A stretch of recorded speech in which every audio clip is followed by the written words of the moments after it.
Good morning, my friends. Welcome to the season finale episode of Silly Girls, Silly Thoughts. I'm your host, Mindful Body with Rachel B. It's me. Welcome on in. Can you believe it? 15 episodes. We did it.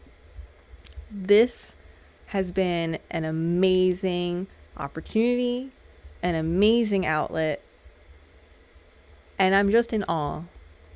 I'm in awe, and I want to express so much gratitude to you, my listeners, my friends, my family, for one, entertaining my silly little idea, but to also provide the material, validate the topics, and embrace the conversation. This was the bigger goal.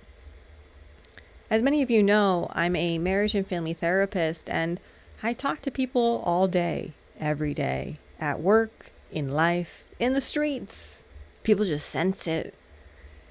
And this podcast was for me to just have an outlet to talk about things that I talk about repetitively. Not from a place of frustration, but with the intention of, hey, I'm hearing the same things again and again. Maybe we all need to talk about this together, because it sounds like we're all dealing with this together. And my silly thought, there's a part of me that's comforted by that. Today's episode, I want to reflect back to a few silly topics we've talked about in the last few weeks, because they all tie into one another. They're all important to me. They're important to you. They're important in life. And that's how we get to the topic of today. How do we truly live? Because so many of us are watching others, quote unquote, live, and it's not the same. Or maybe it's changed. I want to talk about it together, because I was thrown into a loop the last 2 weeks when I was approached by a client just with the question of, well, what do you do, Rachel? And I sat with that. What do I do day to day? What is my routine? And how did I learn that? How did I develop that? And what things influence it? There's so many thoughts that come into play. And my first silly thought that showed up in that moment was, I've learned to have silly points in my routine because I've watched the older people around me maintain routine. And we don't really have that as much in the present moment. We're distracted by a lot of screens. We're eating up so much information. We're allowing ourselves to be so open to so much stimulus, to the point where sometimes I see people freeze because there's so much being thrown in their faces. We're already going to reflect back. Watch the episode on boundaries. I think that's my first step in this silly topic, is if you do not have boundaries to separate people living and entertainment, we're already setting ourselves up for a horrible time. I remember watching so much YouTube in middle school and high school, and the biggest theme were just girls posting their day in my life. Day in my life as I go shopping, day in my life as I go on vacation, day in my life as I prepare for school, day in my life as I go to sports. But they were average people like you and me. Average people who are just sharing what they wear to school, what they wear to work. Average people showing what they make for a meal, what they don't want to eat. Average people showing you their drive or their public commute to school or work. It was normal, natural, and to me, very calming. But now we have this wave of entertainment, influencer era. Because I watched the people I liked on YouTube become influencers, and I made the connection of, oh, you're an influencer because you made a connection to a brand and you're influencing others to buy your brand. It's a marketing tool. I can make that depiction, but a lot of people are not. And I see that. well, Rachel, they go on this vacation and I'm imitating this person's wedding and I'm doing that, I'm doing this and I have that and just like so and so. And that's great. You can like the same things as everybody else, but you're not like that person. Even with this podcast, I've had some people say, like, why don't you push a few more boundaries? Why don't you say some more outlandish things? It's not that type of podcast. I'm not here to influence you to do something you're not already doing. I'm here to help you reflect on the things that are reality and sit with the present moment. So certain podcasts that I know of, and we all do because they're out there and they're impactful and they're loud and they're pretty entertaining people because they have entertaining lives. But I know damn well my life is a lot different than theirs. I don't live in LA. I don't have that kind of money. I don't have that kind of friendships. I don't have that kind of, I don't know, want to have a lifestyle like that. I've also heard some friends of mine say that they appreciate social media for humanizing celebrities because we're a culture that looks up to so many celebrities, but we look up to influencers, and now we're all in the same playing field, but we're all still comparing and trying to reach something that is unreachable in some cases, because in the silly way, small idea would be, I'm already saying this because it's summer season, everyone's getting married, but so many people are imitating influencers' weddings, and there's a part of me that's like, it's great, imitation is the biggest compliment, and then there's that boundary. And when boundaries are overstepped, where it's mimicked, mirrored, to the point where even people have pushed themselves into debt just to have what everybody else is having, quote unquote, it's scary to watch. And I sit here as an adult because when we were kids, and even in yoga, we say, don't compare yourself to your neighbor. Don't worry about what so-and-so has. Be happy what you have. What do you want? What are your goals? What do you want your life to look like? I see how a lot of people did not utilize that message into their adulthood. And there's even a part in me that's like a little scared. Am I being my most authentic self? Am I starting to act like other people? Am I mirroring? Am I mimicking? Or am I just being positively influenced? Am I being negatively influenced? Questions I ask myself. Because we can all be inspired. I love Pinterest. Pinterest is helping me design my garden. But at the same time, I'm picking the things that I want because I like them. I'm not doing it because everybody else is doing it. Even though we should all be growing something, honestly. Grow a flower, grow a vegetable. It's fulfilling. Don't be chasing what everybody else is chasing, which either feels like money or life milestones. I had a silly thought a second ago where people use life milestones. I'm living to get married. I'm living to raise children. That's great. But I'm also just living, and I'll reach those milestones when I get there. Take that for how you will, because many of those life milestones require a partner, which we all have to consider. You start with yourself, your thoughts, your feelings, your mind. And now we're building this attachment to be sympathetic towards others' needs, wants, ideas. And we have to start being collaborative. Because if we're not working together, you're not going to reach that milestone together, and you can't do it by yourself. Marriage, family, ?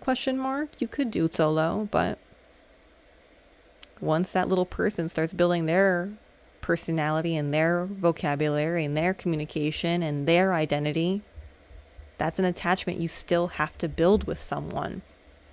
Communicate, collaborate, compromise. It's inevitable. What does it mean to live? For you. We can think about old YouTube videos, day in my life, watching people get up, make breakfast, put their favorite outfit on, go to work or school, embrace their hobbies, their interests, go home, do it all over again. Watch people travel for the first time, go on vacations, see family, see friends. Watch people go to shows and concerts. Watching people work out. Out of all that, what do you want for yourself? Goes right back to you.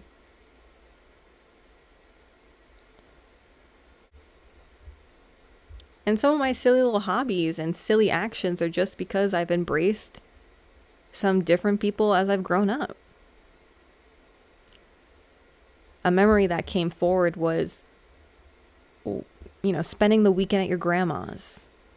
I did that so much as a kid growing up. I would just sleep over on a Friday or a Saturday, and then the next day we would be doing my grandmother's routine. And maybe that was walking in the backyard with her in her pajamas as she weeded the garden. Maybe it was going to Stop and Shop, ShopRite, getting groceries, making dinner.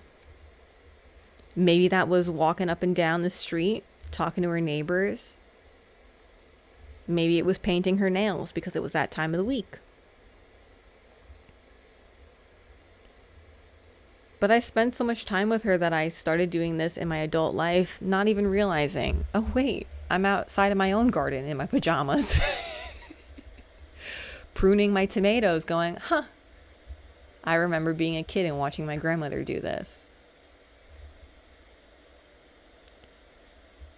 If you're not surrounded by people that are living,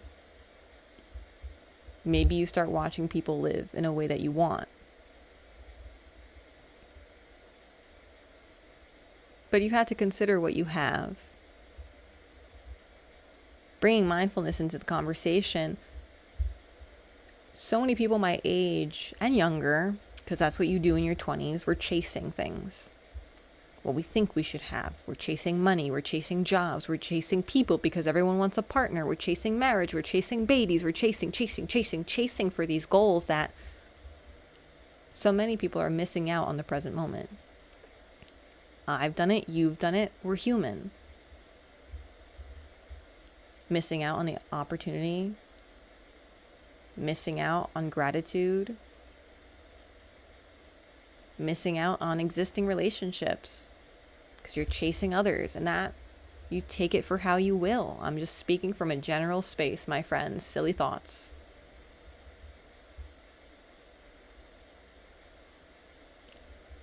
I think another attribute to our fear when it comes to living is that fear of failing. Go back to our episode on feeling comfortable with the discomfort. My friends, if you fall, you could sit for a moment, take a second. What's in your control? What's outside of your control? What do you need to do? What do you want to do? My friends, I fail and I've become embarrassed of myself more times than I can count. At this point, what did that little teacher say on TikTok? Being cringe is being free. And I laugh about that every day as I embarrass myself in front of the teenage demographic. If I have to make a damn fool of myself, I'm living free. Who cares if I fail? Who cares if I fall? I can always just get back up and try again. Or I can go in a different direction. We all can. And if you can't, and you're tired of falling and getting back up, and tired of falling and getting back up, and tired of falling and getting back up, go back to our episode of owning your karma. Go back. There's a reason you're stuck in this pattern. And something has to change because nobody likes to go around in circles forever. You're either going to get bored, frustrated, resentful, who knows? You have to find a pattern that works for you. When I think about failing, it's going to happen because there are so many things outside of our control. Again, like I said, building relationships and attachments, you are not controlling other people. You got to work with other people, outside of your control. Inside of your control to communicate, share your feelings, show up. But you still have to consider that other person. What do they want to say? What are their needs? How are they going to give effort to the situation? If this podcast failed, okay, go in a different direction. If my job failed, okay, go in a different direction. There's been plenty of times that I have fallen and I get back up. One, because I'm stubborn. But I'm also still working towards what I want. Be fully licensed. Continue to grow in my therapy career. Continue to learn and grow as a clinician. It's my goal. And if I fail, oops, shit happens. But I'm still here. As I sit here in my office and record, I still have an appointment coming in after I record. I still have people emailing me. The show is still going. People forget that. Everyone likes to use hard endings. Well, it's done. It's over. I can't go back. It's still there. Right where you left it. Just as it was. Maybe just a little bit different. If you guys are a big Steven Universe fan, Rebecca Sugar wrote a whole song about it. There are these songs of just allowing things to come and go because that's natural, but there's also things that just stay where they are, and they're right there when you go back if you choose to return. But giving up while you're still here is not living. The end comes when life is over. And we don't even know what's going to happen next. That's a whole other topic in itself. But if you fail, how do you reset? When I think about failing, especially in my 20s, a big fail at that time for me was moving back home to my parents' house. I sat with so much fear of judgment, fear of not being welcomed back home, fear of being a mess, fear of being an embarrassment, fear of so much. Because you're 20. And at 20, everyone has a career. And at 20, no one lives at their parents' house. And at 20, you're supposed to be engaged. And at 20, you're supposed to start building a family. And at 20, you're supposed to make X, Y, and Z amount. But there's so many of us who don't have that because we're just in our 20s. And I just finished my master's program. I just started talking about my next career. I just finished school. I just got out of a pandemic. We just started on the next chapter. And returning back home with all my things and just sitting with the embarrassment of I failed because of one thing that didn't work out in and outside of my control. It gave me a chance to just fall apart. To reset, recollect, and try again within my control. Try again with the new job. Try again with the new income. Try again to save. Try again to look for a new home. Try again to talk with other people. And like I said, life milestones can happen if they just happen. I tell my teenagers, my clients, my young adults, even my seniors that I have no idea what's going to happen tomorrow until I get there. No clue. No idea who I'm going to meet. No idea what can happen where. And now I've been living in my home with my partner and our animals. just because I asked him out on a date. Wow. What? That's it? A lot of steps in between going on a first date and living in a home together, but this is what I mean about living and the life milestones come versus living for those life milestones. Because I still had my routine even at home as I reset. Go into my episode of building habits. Routines should just include your day-to-day. Milestones are not day-to-day goals. Lifestyle changes are not day-to-day goals.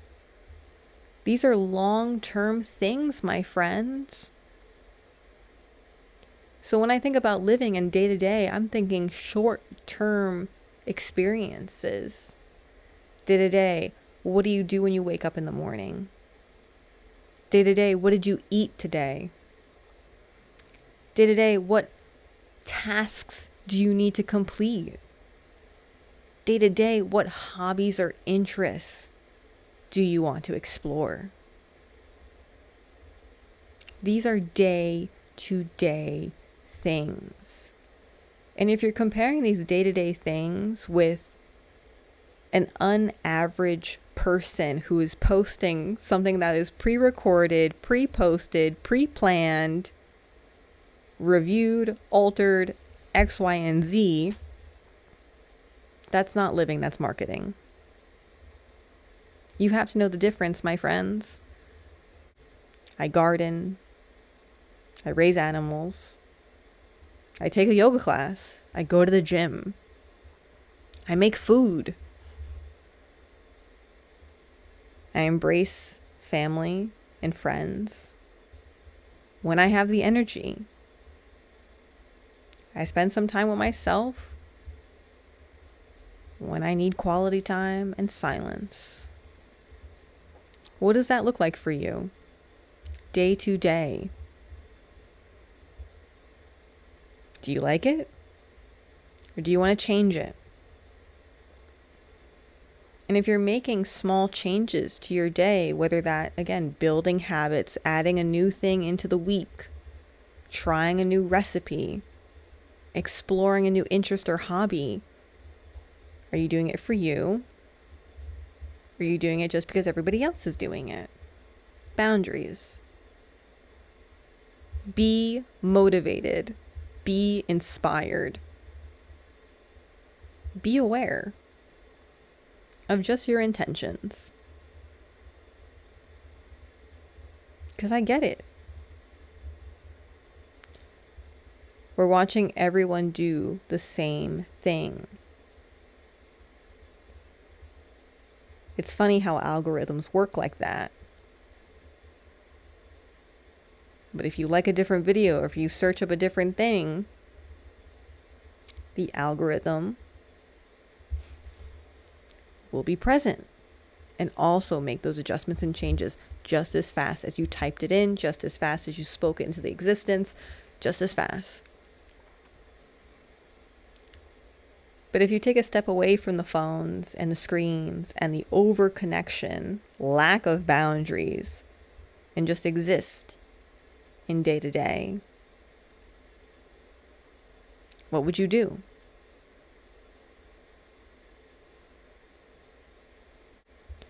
When I think about living day-to-day, even for myself,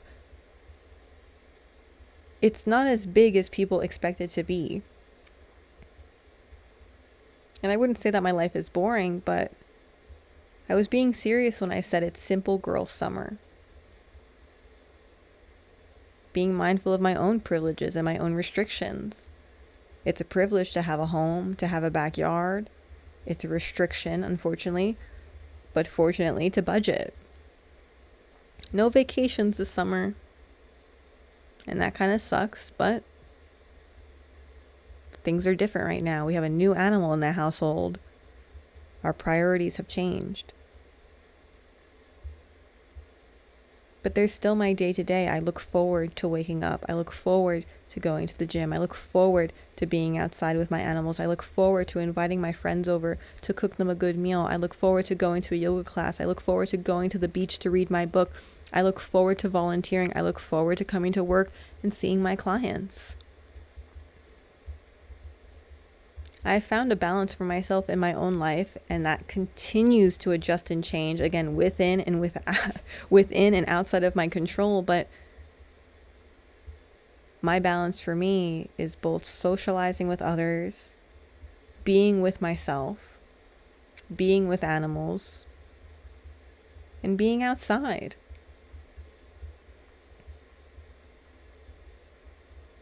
I think I can truly say that I'm pretty happy with what I have. And even if there are things that still make me unhappy, they're going to exist. And that's okay. You're supposed to feel all your feelings in life. If you only feel one, you truly didn't live. We're all supposed to be happy and sad, and anything in between. We're all supposed to want things and reach for things and work towards things. Doesn't mean we're always going to have the same things.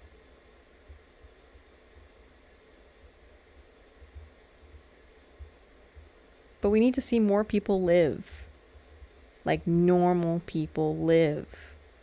I want to see more people embracing their strength and their skills. Go back to the episode about influencing careers. What are we doing? Go back to the episode on what are we eating? These are all factors that apply to our lives. These are all things within our control, challenging outside of our control, but necessary to talk about, to reflect, to discover for ourselves. There's a part of me with the, maybe we'll say hope instead of goal. But I'm so hopeful to see more people embracing their identity, more people embracing their interests, more people showcasing, advocating, representing the things that we need to be seeing again. I want to see people with their families. I want to see people playing sports. I want to see people outside. I want to see people making music. I want to see people making art. I want to see people in the community. I want to see people living, laughing, crying. I want to see it all.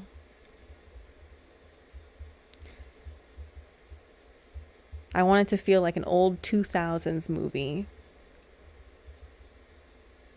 I don't want to watch it through TikTok all the time. Romanticize your life for you. Not for likes, not for follows. Take photos and pictures for you. Go back and live for yourself. Don't live for other people. Don't live for likes. Don't pretend to be something you're not.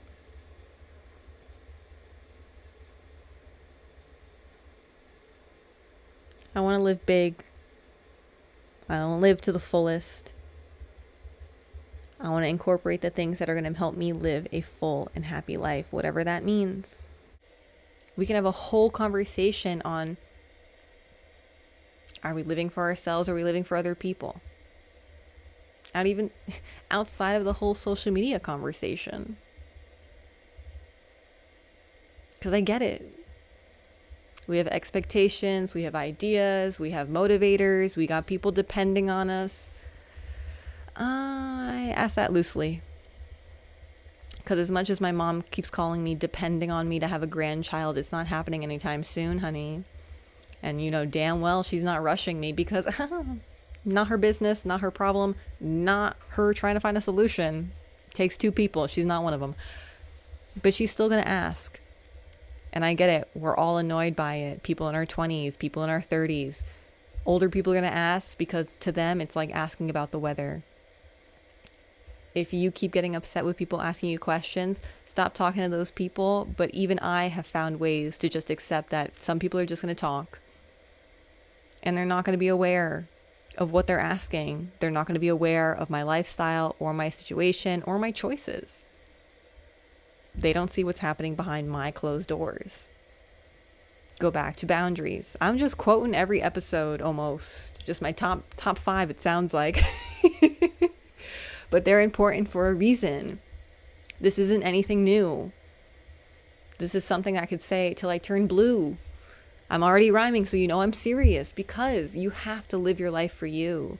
We have to live a life outside of social media. We have to live a life outside of expectation. You have to live it for your short-term and long-term goals, based on your day-to-day needs, your day-to-day interests, your day-to-day wants. And it's okay if they change. Don't try one thing and give up. Consistency is key. But if it's not working, like I said a second ago, back to that patterns talk again and again and again, and you keep trying and it's just not moving in the direction that you want, maybe it's just not what you need. Life is silly like that. And I talk to you in my little silly thoughts, silly head, but also as a clinician, life is a lot more simple than we think. We complicate things as humans with our feelings, with media, with information, with things that keep those feelings so high, so uncomfortable. And life is not supposed to be about discomfort 100% of the time.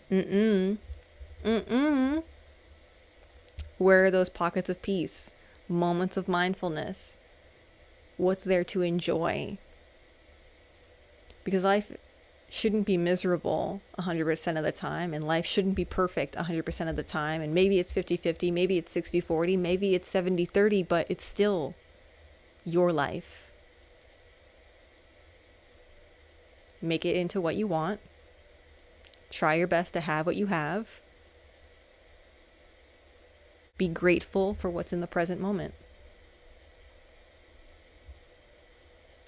You got to stay in that gray area with me best as you can.